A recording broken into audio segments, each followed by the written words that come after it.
أعوذ بالله من الشيطان الرجيم. بسم الله الرحمن الرحيم.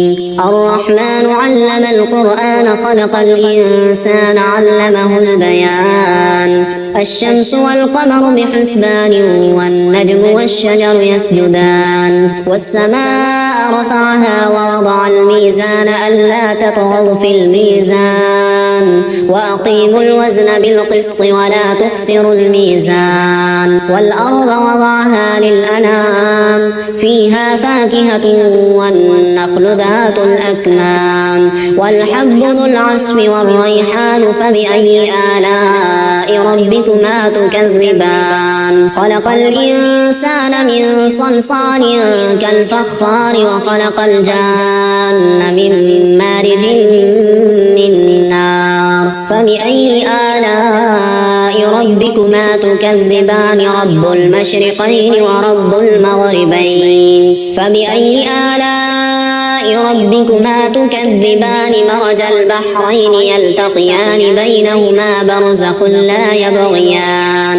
فبأي آلاء ربكما تكذبان. يخرج منهما اللؤلؤ والمرجان فبأي آلاء ربكما تكذبان. وله الجوار المنشآت في البحر كالأعلام فبأي آلاء ربكما تكذبان. كل من عليها فان ويبقى وجه ربك ذو الجلال والإكرام فبأي آلاء ربكما تكذبان. يسأله من في السماوات والأرض كل يوم هو في شأن فبأي آلاء ربكما تكذبان. سنفرغ لكم أيها الثقلان فبأي آلاء ربكما تكذبان. يا معشر الجن والإنس إن استطعتم أن تنفذوا من أقطار السماوات والأرض فانفذوا لا تنفذون إلا بسلطان. فبأي آلاء ربكما تكذبان. يرسل عليكما شواظ من نار ونحاس فلا تنتصران. فبأي آلاء ربكما تكذبان. فإذا انشقت السماء فكانت وردة كالدهان فبأي آلاء ربكما تكذبان. فيومئذ لا يسأل عن ذنبه إنس ولا جان. فبأي آلاء ربكما تكذبان. يعرف المجرمون بسيماهم فيؤخذ بالنواصي والأقدام. فبأي آلاء ربكما تكذبان. هذه جهنم التي يكذب بها المجرمون يطوفون بينها وبين حميم آن. فبأي آلاء ربكما تكذبان. ولمن خاف مقام ربه جنتان فبأي آلاء ربكما تكذبان. ذواتا أفنان فبأي آلاء ربكما تكذبان.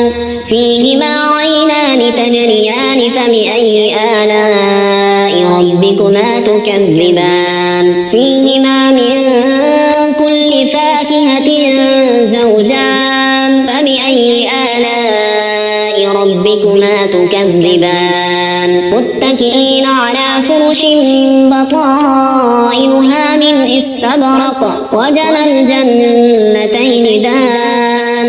فبأي آلاء ربكما تكذبان. فيهن قاصرات الطرف لم يطمثهن إنس قبلهم ولا جان.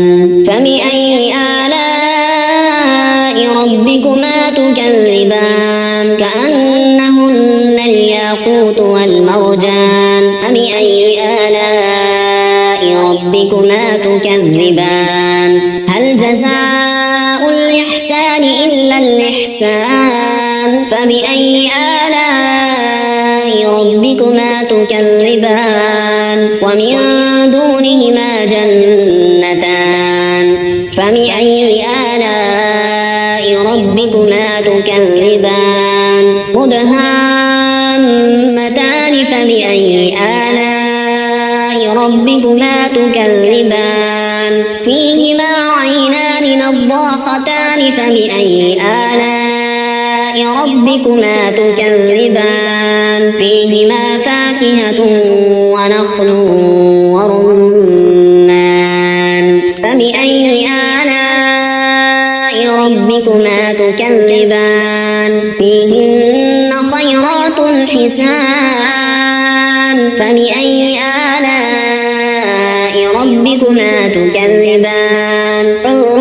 مقصورات في الخيام فبأي آلاء ربكما تكذبان لم يطمثهن إنس قبلهم ولا جان فبأي آلاء ربكما تكذبان متكئين على رفرف خضر وعبقري حسان فبأي آلاء ربكما تكذبان تبارك اسم ربك ذي الجلال والإكرام.